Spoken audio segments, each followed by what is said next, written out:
I don't want to sit anymore. Wait, what? Sorry, that was kind of random. I don't want. So just so you know, Mike, anymore.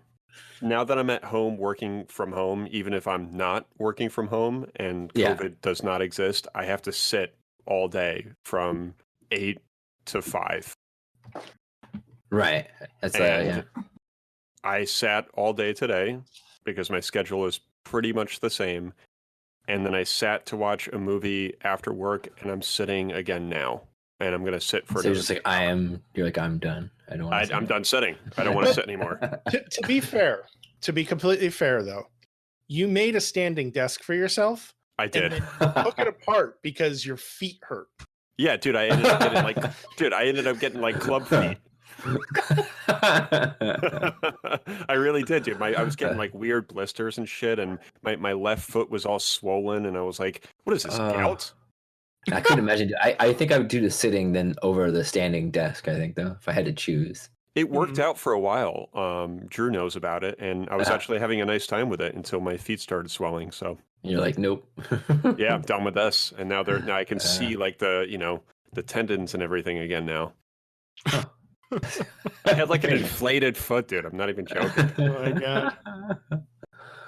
Because I'm 34, and that's what happens to 34-year-old healthy men.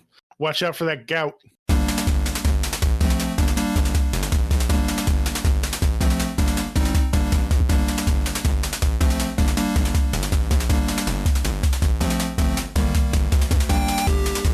Hey everybody, welcome to Will and Drew's Gaming Retrospective. You're listening to episode 76. For the week of, I have no fucking clue because I didn't write it down. I am your host, Drew, and I am joined by Will. Will, what's up, buddy? What's going on, man? I'm surviving. How are you? I don't know what I was expecting.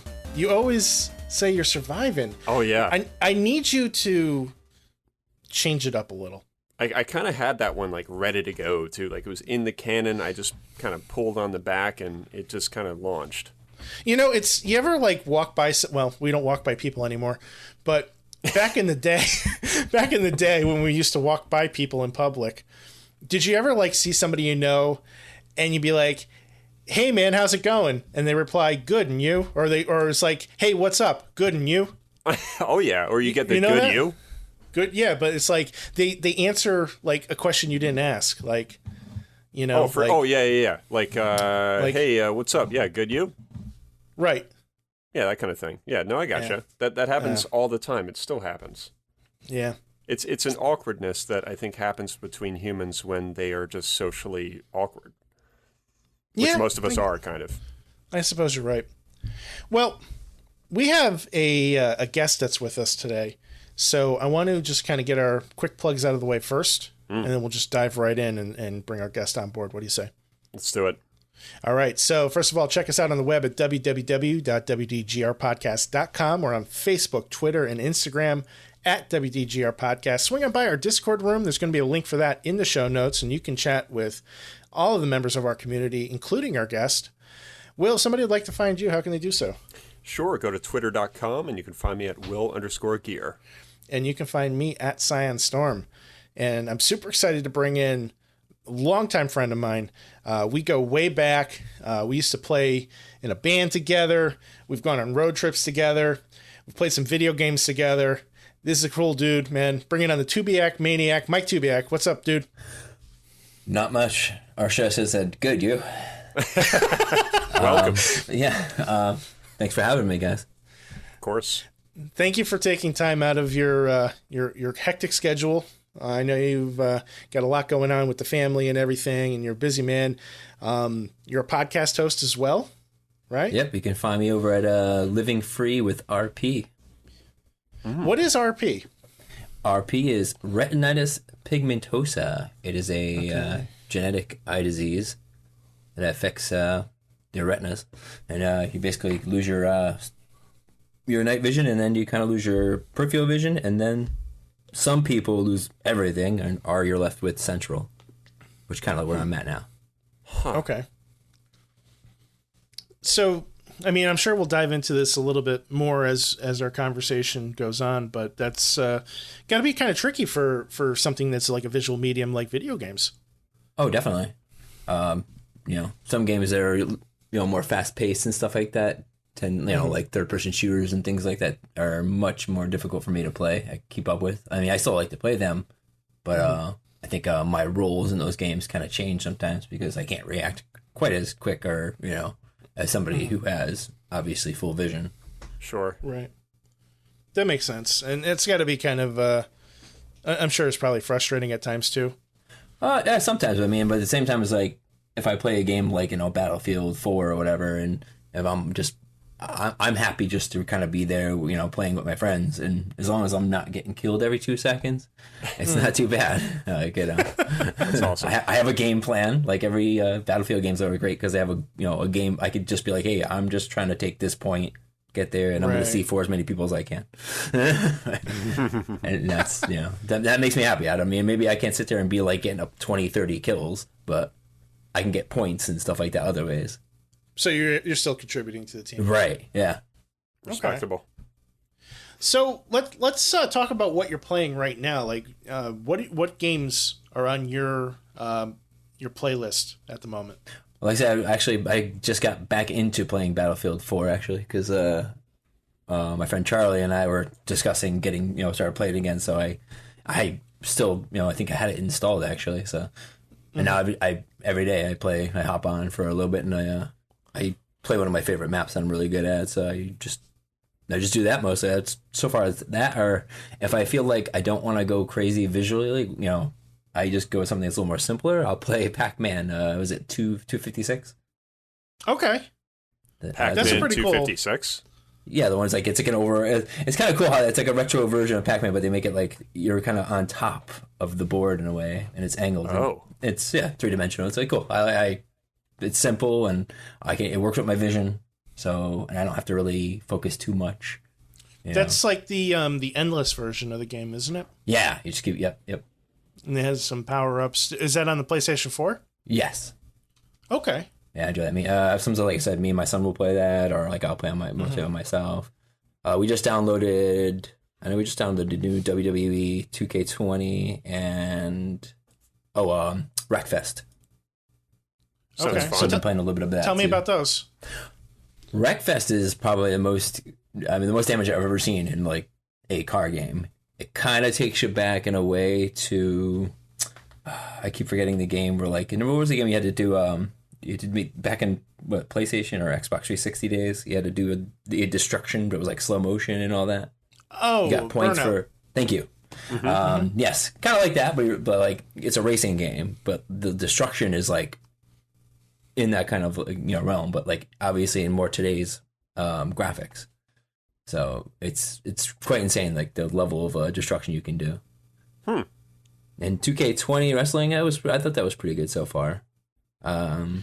Usual upgrades. There's been some wonderful videos of some absolutely amazing glitches in that game. Yeah. Oh my god, dude! Like, Let's check it out. When you guys like really get into it and start like making your characters and stuff, you're gonna see some ridiculous shit.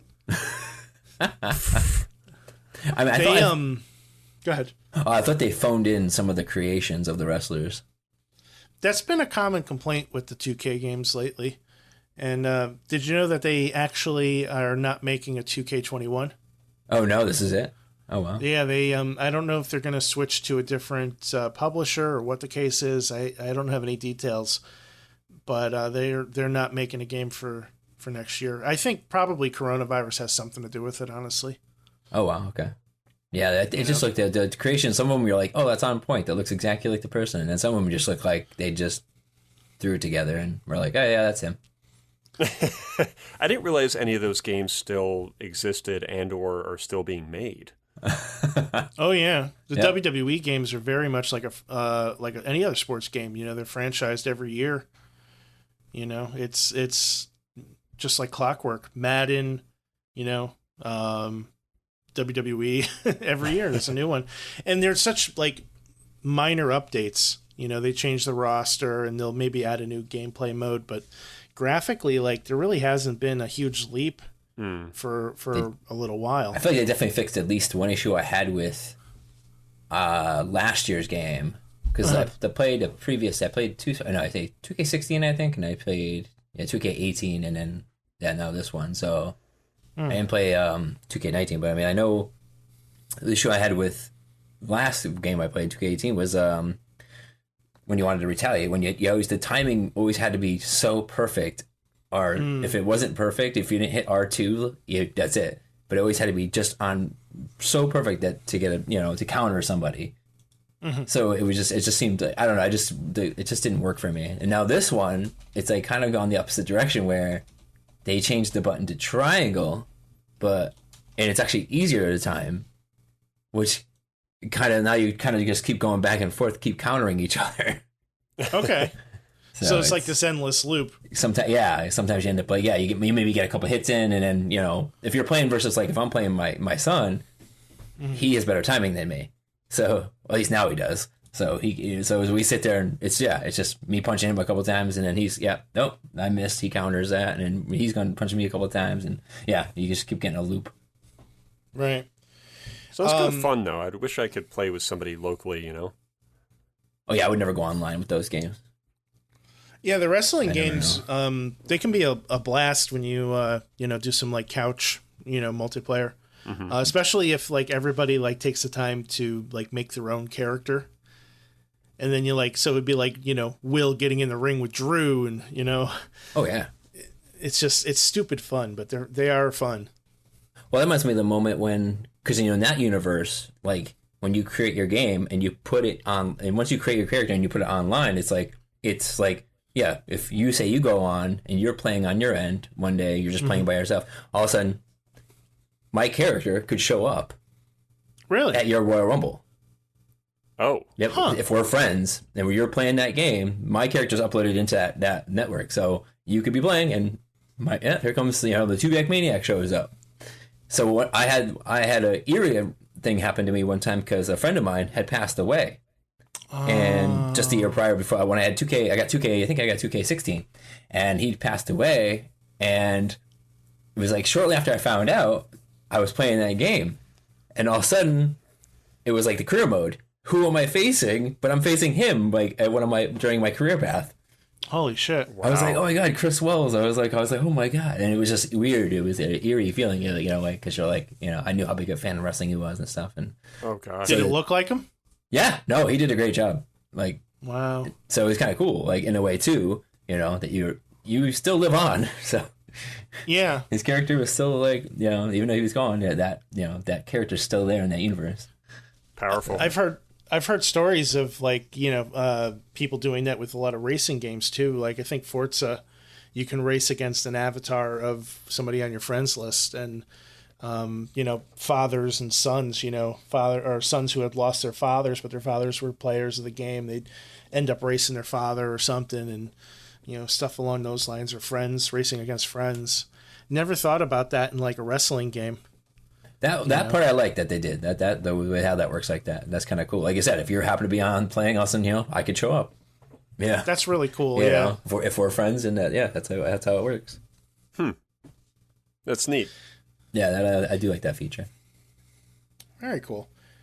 Well, let's kind of rewind things a little bit. We're talking about what you've been playing recently, but how did you become a gamer? Like, talk about what you started with. I think I started with what a lot of us, people around our age started with. I had an Atari 2600. Right. I don't remember too much of that, but I would say I definitely remember, Nintendo. Getting I was a few years late to the game. My mom got it through Fingerhutter, if you guys know what Fingerhutter is. No, but it sounds really creepy. Fingerhutter is basically like, you can order stuff, in a catalog. Mail order catalog. Yes, and you make payments and stuff, but you get it. Like, you don't have to wait for it. You can order and you make payments on it. Sure. So my mom was a big, Fingerhutter person at that time.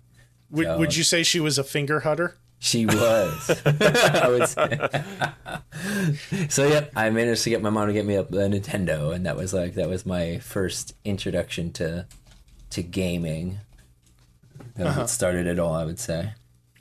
I didn't last in Nintendo that long though, because when the Super Nintendo came out, I jumped over to Genesis. Okay. Well, let's sit on the Nintendo for a little bit first before we move to Genesis. Okay. What games were you playing back then? I remember I would go down to a few places we had in Seymour to rent games. You know, yes, kids, you used to be able to rent games at a store at a place. You didn't just download them. So I had to walk down to the Instant Replay in Seymour, which is now a auto parts store, roughly where it was. Or actually, no, it's probably more like next to the Chinese place. So used to go there, or Spectrum Video, or Video Galaxy were the three places in Seymour where I grew up to get video games. And some of the games I could probably recall were popular were like, you know, I enjoyed Ninja Gaiden. Nice. Okay. I owned Ikari Warriors. I think two. I had the second one. Is that pronounced correctly? I always forget if I pronounce that correctly. Is it Ikari Warrior or Ikari Warrior? I forgot how to pronounce it. There was I mean, I would lean towards Ikari, but I could be wrong. I can't remember if it's Ikari or Ikari. Yeah. That's what I remember. I think I was always pronouncing it wrong. Dragon Warrior. I remember playing Dragon Warrior a lot. That was one of my first kind of like RPGs. Obviously, all this, you know, all the typical, you know, Metroid, and you know, I love Mega Man and staples.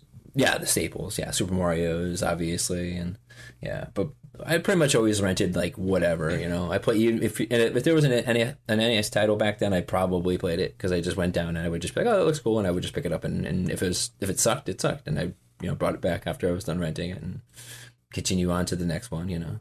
Right, but your mission was to basically rent every game in the store. Kind of like, I'd kind of peruse and be like, oh, that looks good, and try it out, you know. Right. Double Dragon, that's always awesome. I love pro wrestling. That's still one of my favorite games. Oh yeah. Yep. Starman. That's a classic. Double Dribble. So I were you remember that too. Were you relying on like box covers and stuff? Did they have anything to look at?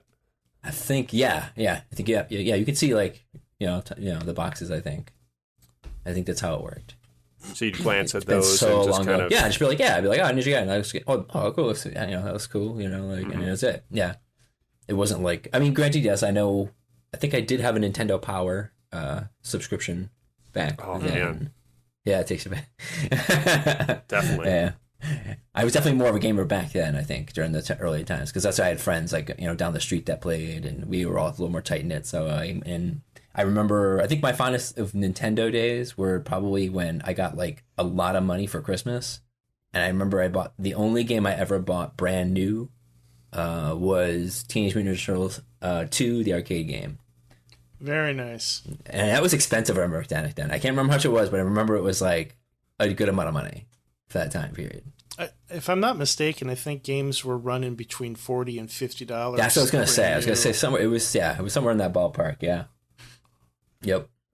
But I remember being very excited, being like, it was like, you know, had just come out, and I, rushed over to my friend's house. Did you have any experience with the arcade game itself? What, playing that one? Yeah, the Ninja Turtles arcade machine. Experiences? I mean, I remember, like I said, that one I think I remember. So I remember I brought that right over to my friend's house. Another person that we used to all play friends with, the Sadowski's house across the street, like on Bryson Avenue. And we used to just, I remember I got that game, and I remember I ran over to his house, and like it was like, check it out, you know. And I think I remember we played that, you know. But nothing like super like locked in my head of a time playing it. Yeah, well, I mean, like what I think I was trying to get at is like, is that something that, you know, did you ever have an opportunity to play the actual arcade game when you were a kid rather than the NES version? No, I never played. No, I don't think I. Oh, okay. I can't remember if I managed to play that when I was, you know, in the arcade at all. I gotcha. Yeah, man. I mean, those are some heavy hitters that you're listing there. You know, it sounds like you had like a well-rounded NES experience. Oh no, I tell you, it definitely brings back. I said, thinking about Nintendo Power and all that, I remember, like, you know, that it brings back a lot of good memories. Yeah, Nintendo Power, man. I feel like I missed out on that. You know, like Same. I would snatch somebody's every now and then, read it when I could, but I never had my own. Yeah. Yeah, take me back. The glove and all that stuff, and even just like the little inserts on the magazine too that you would always get like annoyed with, like all those like little like subscription cards. Yes, yeah. They'd always fall out in like a Barnes and Noble or something. Yeah, and then you gotta like pick that shit up. God damn it, I'm making a mess. Yeah, sorry. Like, oh jeez. No, it totally takes me back. I was like, oh yeah, I almost forgot about that Nintendo Power. Well, it sounded like you were telling a story real quick there about how you were like knocking on a friend's door and you're like, hey man, like check this out. Like those Yeah, I was those really pumped. days Like I had got yeah, I was so pumped about my first new game. Like I've never got a brand new game, and like I think I was the first person out of the neighborhood that had it. Nice. So it was kind of like that moment. Like I don't think that like kids don't realize how awesome that is nowadays. That's a moment that probably never happens. Like you just download it now, or it's it was different back then. Very different. Yeah. I mean, nobody can be the first on the block when everybody pre-orders it and it's unlocked and downloaded at midnight. Yeah, right. Yeah. You're so spoiled. That message is not that. It's not special anymore. It's not that moment. It's gone.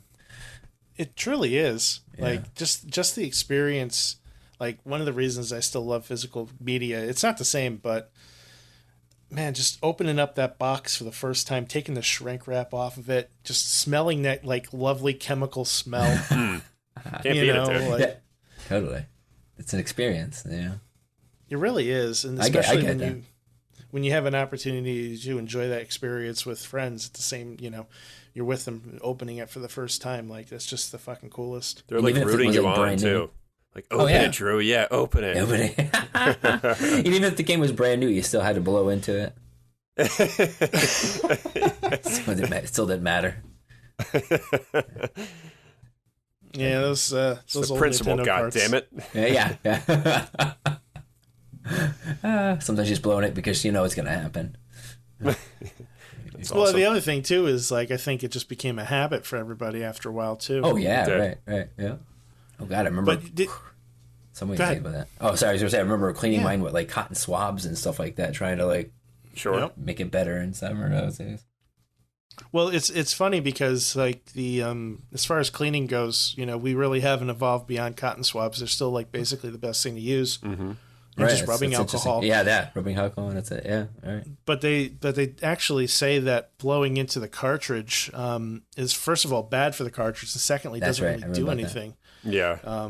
Because the reason that the you're getting that blinking red light in the first place is it's that mechanism where you push the cart in and then you push it down. Right.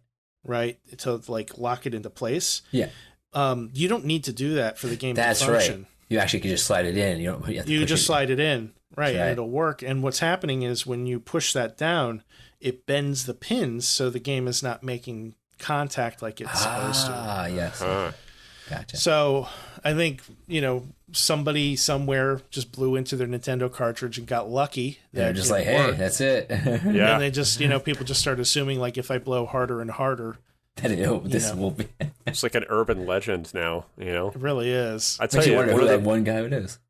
One of the best cleaning kits I ever used was for the N64, and it had one of those like little wands with like cotton or whatever at the end, and you would have to, I think, wet one end with some sort of solution and go ahead and hit the contacts on the cartridge, and then you would dry it with the other end. And I gotta say, it made the contacts look brand new, and it worked. I used to love that thing.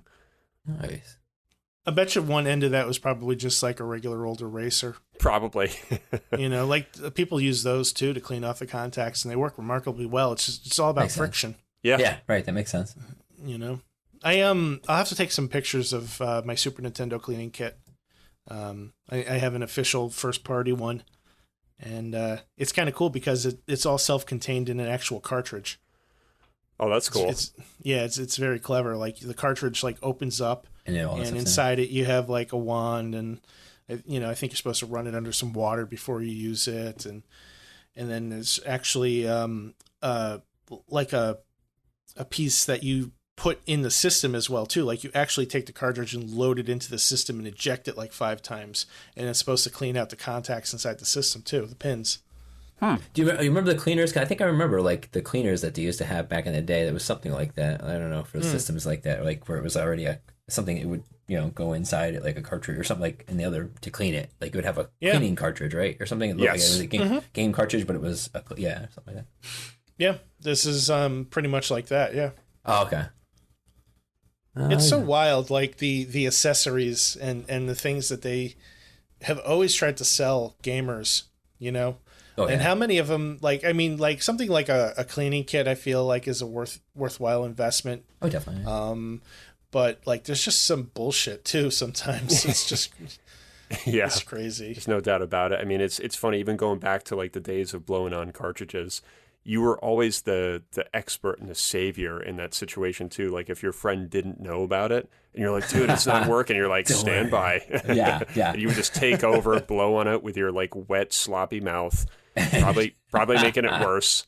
And then it would work, and then you would just, you'd be like a Fonzied it, genie you just after. banged on it, and like, hey, Hey, everyone's all excited, like, he saved the day. Yeah. Yeah.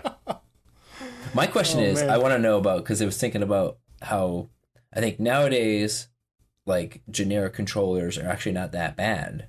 Whereas I remember, like, you didn't want to get a generic controller back in, like, Nintendo days or, Genesis day, all that stuff. You didn't want, like, it was cheap and, like, pretty much garbage.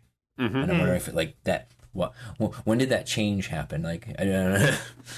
Before I used to always be, like, you always wanted the original, yeah. I stuff. mean, I have some really janky third-party controllers.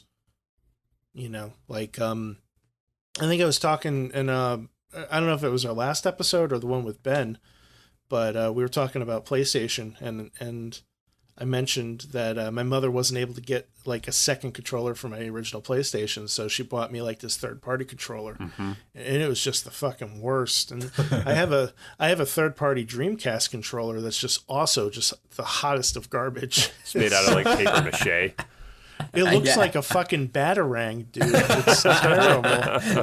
They didn't even mold Oh, it. God. It's like purple. I wish it was purple, then it would have more character. Translucent purple. or Yeah. something Oh, yeah. That's right. stupid. Yeah. It's got to be trans. But I feel like the quality of these third-party controllers started kind of stepping up when the market for replacement controllers for older systems started becoming necessary. Okay. So you had like a lot of companies like 8BitDo, which, I mean, they're mostly doing wireless controllers, but Retrobit is another one Yeah. I've been, where Yep. they're making like, original controllers for like the Sega Saturn or the Nintendo 64 or, even the original PlayStation. Whatever system you need a controller for, they probably make one, and the quality is pretty close to the original. Right. I mean, Will, I think you ended up with, was it Retrobit for your Saturn controllers or? That new one that we got from Regency, right? Yeah. So that was, I actually don't remember the brand now, but it was really good actually. And it was like, It completely, emulated the original shape and everything. And I know you guys were pushing me to get the original Japanese one, but I was like, ew, it's used. And I was just being a snob. So I ended up getting, that one, and it worked out great. Yeah. Ew. I mean, it was a perfectly, functional controller. Yeah. And even recently, too, Microsoft contracted out a company. I wanted to say it was Mad Catz, but I think I'm wrong, to do a remake of the original Xbox Duke controller. Mm-hmm. Yeah. For the Xbox One.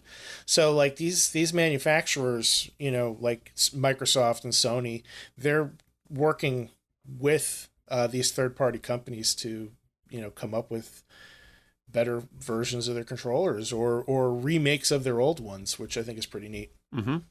Yeah, no, it's cool to see a lot of that sort of revival stuff happening. Yeah. So, Mike, you mentioned that after the Nintendo, you jumped ship. I did. I jumped ship. You traitor. I had it all. The Genesis, I had the whole thing that locked into the Sega CD and the 32X and all that. You had the Tower of Power? I had the whole shebang. Tell us about that, man. Well, yeah. So I first got the Genesis. I think once again, I think that actually might have been another Fingerhut purchase. I think. But Those damn Fingerhutters. I don't work for Fingerhut. I'm not trying to advertise. Are they even around anymore? Yeah. There's no way. Yeah. There's still Fingerhut. You can Wow. still get a my catalog. word. I've gotten catalogs I gotten catalogs in the department in August. Wow. No way. There's still Fingerhut. It still exists. Holy shit. I'm looking at it now. Oh my God. They are still kicking. Sure, it's like free trial. Nice. Yeah. They have They still do it. $25 off your first order of 100 or more. And on the front page, they have a blender, a Keurig, and an iPad. Oh my gosh! I've never seen this before. Never heard of it. Nothing. But yeah, so I got that, and I think my most of my memories were me most of the time was my friend had one too. Actually, I had the core system, and I think he had both. No, he might have had we had both. Because he was I was a Nintendo. That's right. My friend down the street had the Sega Master System, and then he moved up to the Genesis. So that might have been my influence, maybe. Because he was my best friend on the block, so we would play like Mortal Kombat and NBA Jam and those nice. the classics, yeah. So and I think before I remember I used to go down at his house and play on the Master System, like I think he had they had Excite Bike and things like that on that. I think they had that was Class or there was a game like it or something like that, but. So we rarely have an opportunity to talk to people that have experience with the Master System. Mm-hmm. It's true. It's just one of those game systems that didn't get a ton of traction in the U.S. Right. Do you have anything that you remember about that? Because I'd love to hear any details. We played that. I can't remember if Excite Bike was on that or if it was a game he had that was like Excite Bike. But I remember I played that a lot, and then I can't remember any other games that we played, but. Like I do remember playing over his house a lot though, and using that system quite often. Because if I was at my house playing Nintendo, we were over his place playing on the Master System. And he was thinking about that now. Like I think he was the only person I know that really had a Sega Master System. Yeah. Was it Enduro Racer? Does that sound familiar to you? That might have been what it was, something like that. It was because I remember it was like Excite Bike. It was definitely a knockoff or that. Yeah, I'm looking at I looked up Excite Bike on Google, and it looks like that's strictly NES. Yeah, I thought that was NES, but I was like, I could have sworn that maybe it was like it must have been like there had to be like a knockoff, or it was their version. Here, I'm sending you a link now to take a look at. See if I could see if I remember it, because I remember we used to play something like that there. This is like the arcade version. This is making for very compelling podcast. Just hearing keyboards and people thinking. That second link is the one you want, Mike. I'll delete the first one. Mouse is being picked up and put down. That does look familiar. Yeah. The box cover. Yep. Yeah, I think that's it. Yeah. Yep. Very cool. That would probably be the game I would if I had to pick. And my most remember is that one, definitely. Yep, we played that one a lot. That looks cool. I'm watching like a little video of it, and like, dude, like this bike is like racing against a car, and like he's taking these jumps, and it's like this like isometric view, kind of like this top down kind of third-ish person kind of thing. Uh-huh. It looks way better than Excite Bike. Yeah, because I remember that, and that's the only thing I swear that we used to play on that system. Because then we both, then he got the Genesis and I got the Genesis. But I would still, and I definitely remember, like I said, going down, always playing NBA Jam and Mortal Kombat and all that stuff. I think. So, tell me about some of that stuff. What, playing on down with him? That was, that was probably my most of. Like I said, not the Sadowski house. Yeah, we played a lot of video games at, but I think most of the time it was like I was always hanging out with Matt, so it was always either him walking to my house because he lived just down the street, so it was almost every day walk down, go whatever game we had and which was mostly the ones I always remember always Mortal Kombat, and I always remember NBA Jam because there was epic always those epic battles and stuff like that. And oh yeah, I was always who was the Sonya. I was always Sonya in the beginning. Interesting. For the first game, I was Sonya, and I used to always drive him nuts because I would always do the kick, the spin, what's her move called? It's at the tip of my tongue. She'd flip, she'd spin around, like that. Something just crazy annoying. Yeah, yep. And I would keep doing it and just piss him off. But then I became a Sub-Zero fan, and then it was pretty much all downhill from there. Then it was game over. Yes, that's it. Once I knew Sub-Zero, I was like, okay. All right, but my game on my end was always my house was like Street Fighter 2, nice championship edition. That was always my my go-to. I remember I would spend like nights just trying to learn every single character's like moves and all that stuff. Mm-hmm. Who was your favorite character? Oh, Ryu. Ryu is still my favorite. I mean, he's great. How do we pronounce that again? Is that another one that's like supposed to be like, that's not technically how it's really pronounced? It's debatable. I think the old school guys sometimes will say Ryu, and I think a lot of people have adopted the whole like Ryu thing. So I don't know. Yeah. Okay. Just kind of curious on that one. I still say Ryu most of the time. I try to like say Ryu, but I've been saying Ryu since I was like 7. Yeah. Anybody fans of Ken? Sure. I'm a Ken fan. Oh, you're the guy. He's more fun. Yeah. That's right. Later games, he's generally just faster. So it's just, I don't know. He's a little bit more fireworks, and Ryu's more like, I'm going to Tom Cruise you because I'm the last samurai. Something like that. Right. I'm going to Tom Cruise I'm you. going to Tom Cruise Yeah. He's more, he's honed his skills and he's a little bit more reserved. And Ken is just like, fuck this. I'm just gonna. He's like, he's Top Gun over here, and Yeah. I don't know what Ken is, but Not Top Gun. not Top apparently. Gun apparently. Yeah. Maverick. Is he Maverick? Yeah, I was gonna say, yeah. So Ken, does that make Ken what's it? Val Kilmer? I guess so. Yeah. Goose, right? No, Iceman. Right? Yeah. That's it. Iceman. God, we are just failing so much right now. Weird. That's kind of why. This is why I just like kept quiet because like I do not know my Top Gun references. I'm gonna let you guys figure You this also out. Need for Speed. Oh my God. Such a cheesy line, but it's so good. I think I played that game. Did they have that game for Nintendo? Oh my gosh, probably. I think they Top did. Gun, I'm pretty sure I had. Yeah, I played that. That was it. That was another one of the ones. Like I said, that was one that just got rented. Actually, I have a copy of that too. I haven't played it yet because I never had a chance to clean it, but I did pick it up. Oh, okay. Within the past couple of years. I could have sworn. I know they made that because they also made Days of Thunder, which is one of the worst games for Nintendo ever. Did you play that one too? I rebought it like 10 years when I was in that whole phase of buying all my old systems. I got that game because I remember playing it. And I played it and it was still just as awful in the mid 2000s as it was back then when I rented it. I was like, why did I even buy this on eBay? That's when you really know it's bad. Yeah, I was like, this has not changed. It sucks still now. Doesn't get better with age. Yeah, I know. It didn't work. Yeah, it's not like. Go ahead, Mike. I'm sorry. I was saying not as bad as E.T. as you've told me. Oh God.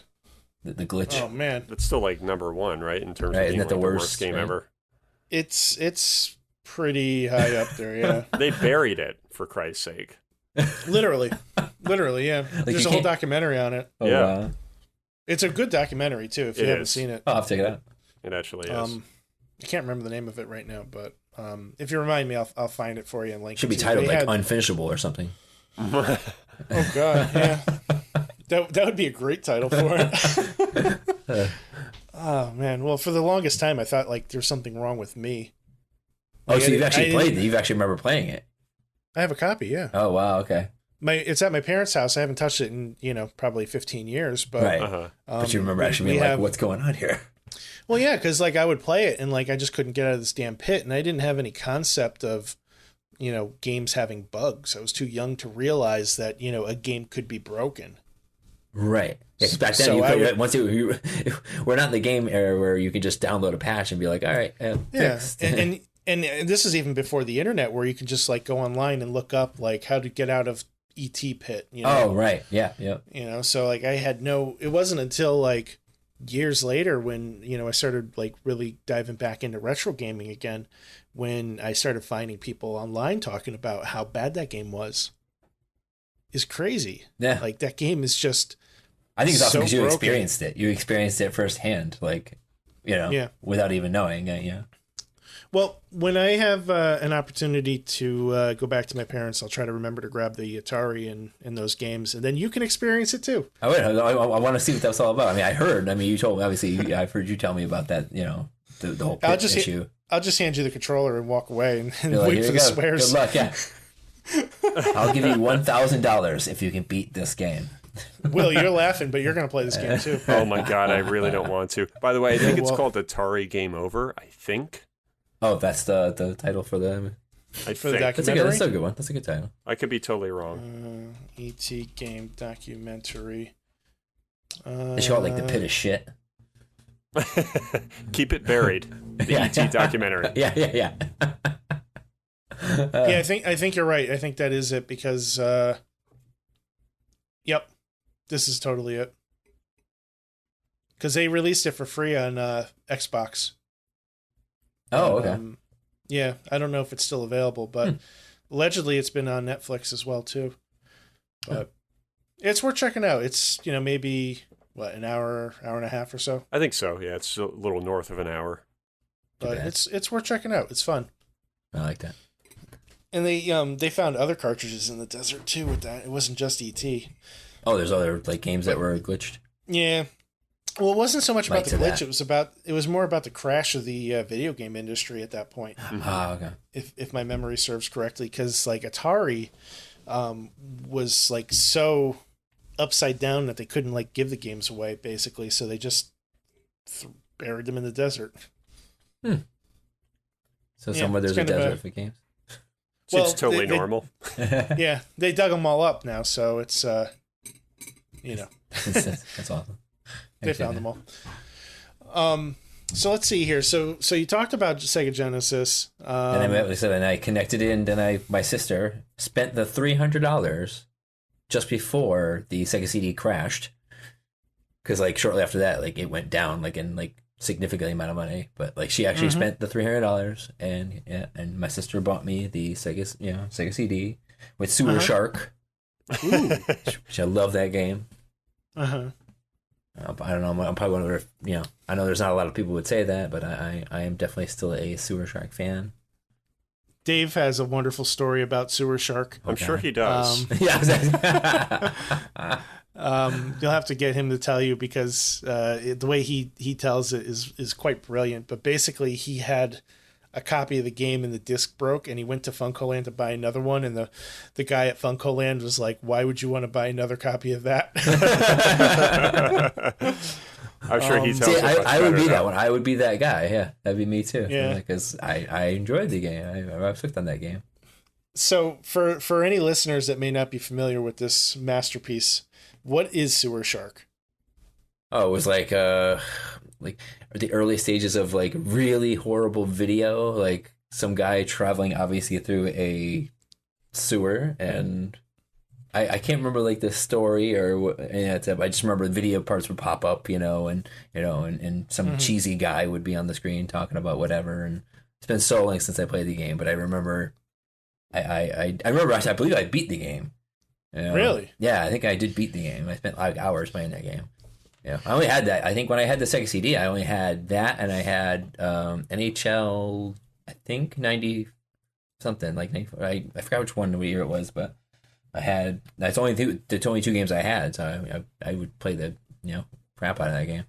But I can't remember the exact story, but I do remember obviously Sewer Shark. So do you remember if there were indeed sharks in the sewer? I believe so. What? Yes. It was cheesy. It was definitely. I remember being. Yeah. I mean, I'm sure if I played it now, I'd be like, "Oh wow, this game's cheesy." But I haven't got the opportunity to score. I probably obviously emulate it and just go that route. Sewer Shark. I gotta see the box cover for this now. Oh, it's great. It sounds like such a terrible game. It is. I'm telling you, it's like I don't know. Back then, I just loved it. Though I was like, I probably would still like it. I'd still play it again. I just got to see if most of the Sega CD games were something special. Will, let me tell you. Oh my god, it looks so bad. Yeah.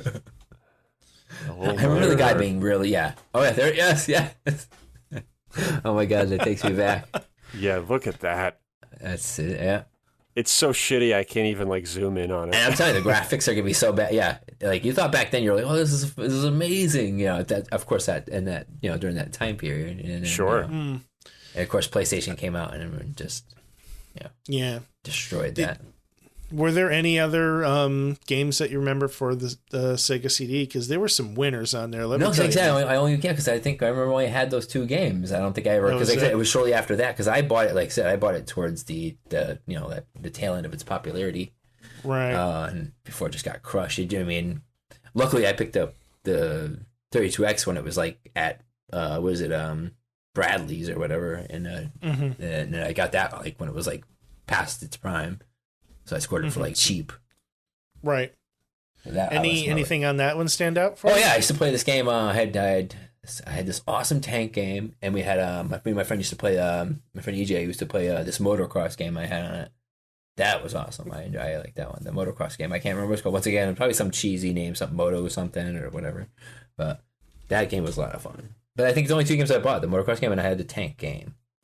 And let's see if I can find. They were both like they were, not that bad, but. I'm looking at the list of the 32X games. Yeah. I can't imagine there can't be that many tank games for it, or even motocross games for it. Motocross Championship. That might have been the one I had. Let me know if this cover Let's looks see what we got. Let's see what we got. That looks about right. See, I am the expert at Google. Yeah. Yes, you are. Motocross, baby. And there was a tank one. That game was fun, but yeah, the tank. Yeah, the motocross one I think we played more of, but the tank one was kind of cool. It was like you had a tank. It was like a versus kind of thing. Like you had a tank, the other person had a tank, and you had to fight each other. And this one might be a little bit more complicated. Yeah, it was like there was multiplayer in that one. I remember that one. You can be like, you could. I think I found it. Let's see. I think I found it. Well, this is an arcade game. Is it called T-Mech? T-Mech? Yeah. No, it's not ringing. I don't know if it's ringing a bell. I just remember, like I said, I know it's. I recall being in a military kind of thing. It was kind of like very much like let's say like GoldenEye meets tanks. Wow, you're that's a small quite map. something. Yep, like you just had a tank and you just had to kind of you were fighting each other and what you did and you. It wasn't. All help. Did the cover look anything like that? There you go. The name is from me. The T-Mech. I don't know. Is that the only tank game that they really mentioned? Maybe. They mentioned. Yeah, because if it is, it's probably that probably is it. But there's Metalhead. The names of these games. Oh yeah, they're they're so amazing. So Will, I watched this wonderful video today where somebody played every single Atari Jaguar game for about 10 minutes and then rated them on a 1 to 5 scale. Oh geez. And let me tell you, man. That's that poor system. Yeah. Oh man, there's a reason why they had it to play at KB Toys, and it was like right over the dumpster too, so that way they could just sweep it in there as soon as it was all set. Oh god, I am having a hard time finding your tank game. I think if I see footage, I'll be like, "That's it," But yeah, we'll have to dive into this further because there's I mean, the list that I'm looking at. This looks like the game I just found. Looks like Metalhead. Metalhead.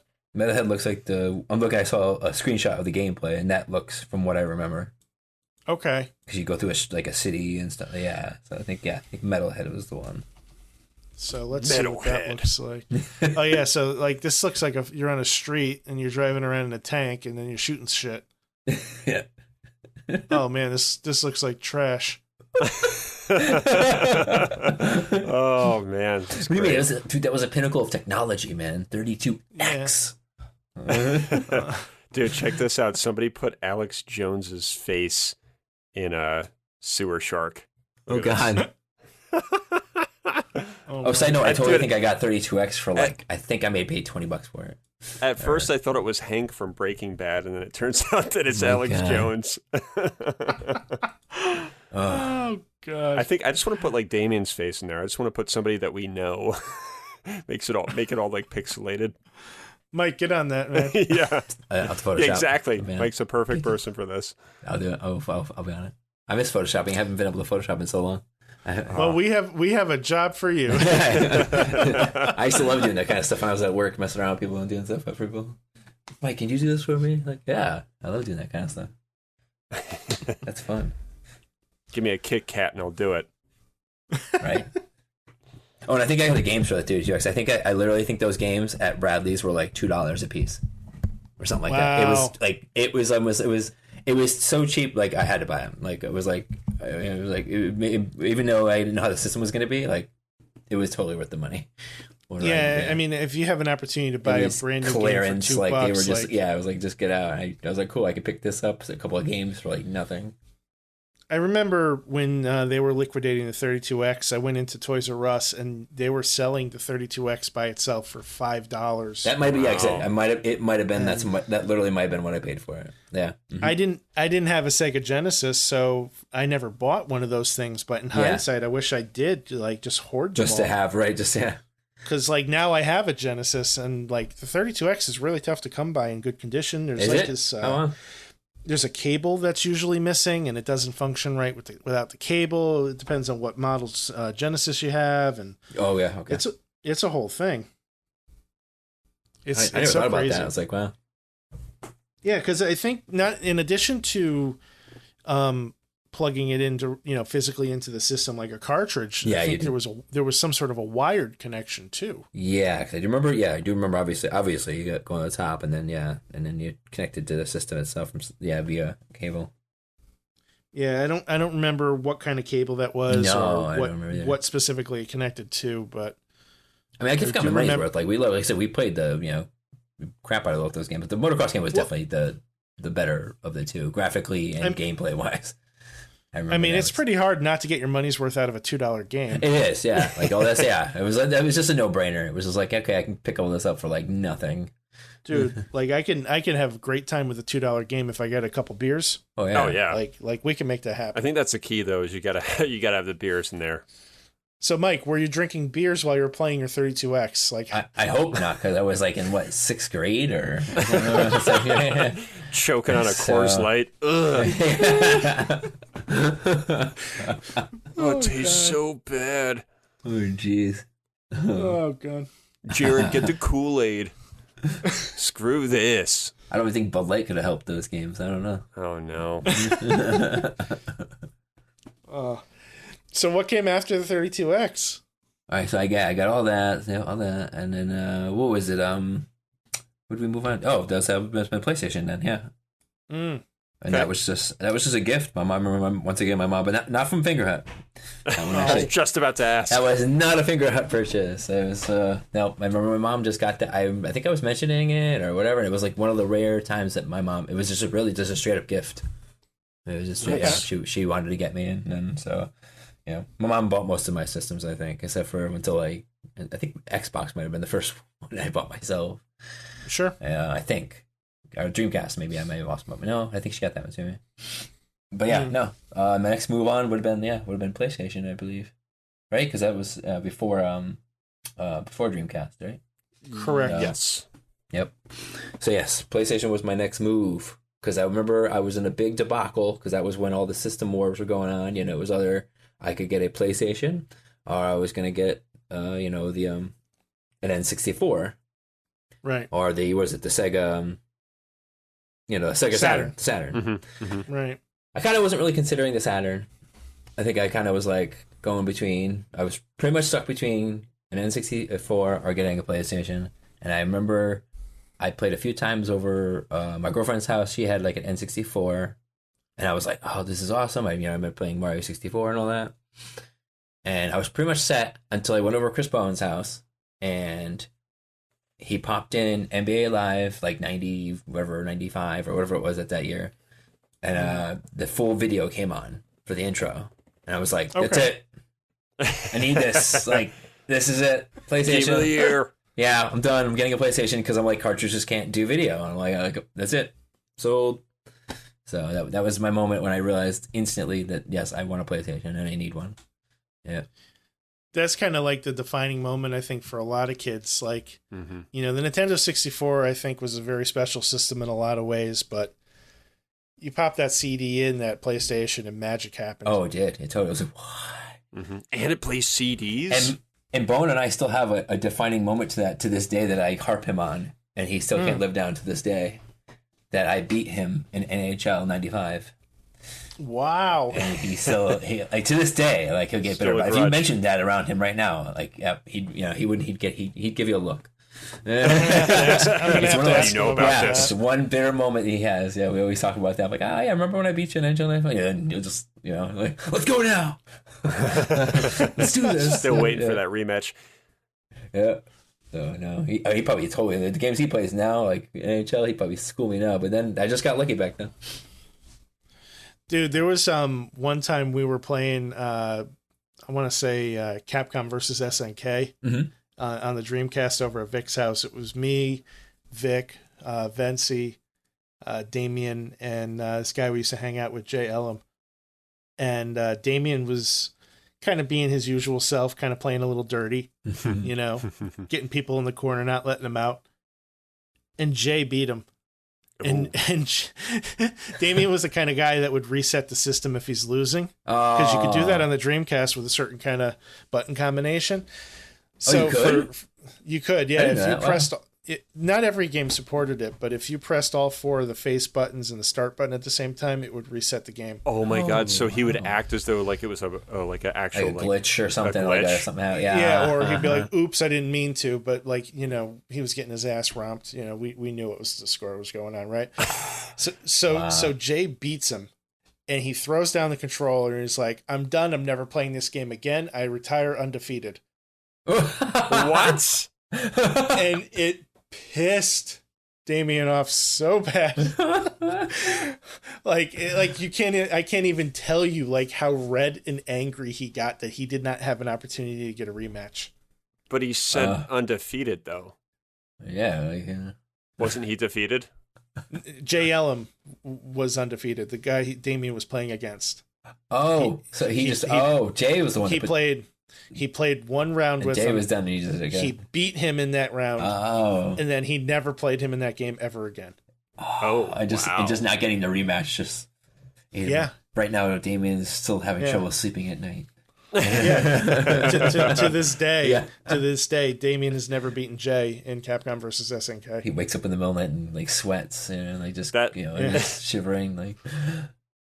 Someday. That reminds me of this one time that I beat Vic in Street Fighter 4, and I beat him in I think one round, and I wanted it to stop there, and of course round 2 happened. I was like, nope, that's it, I won.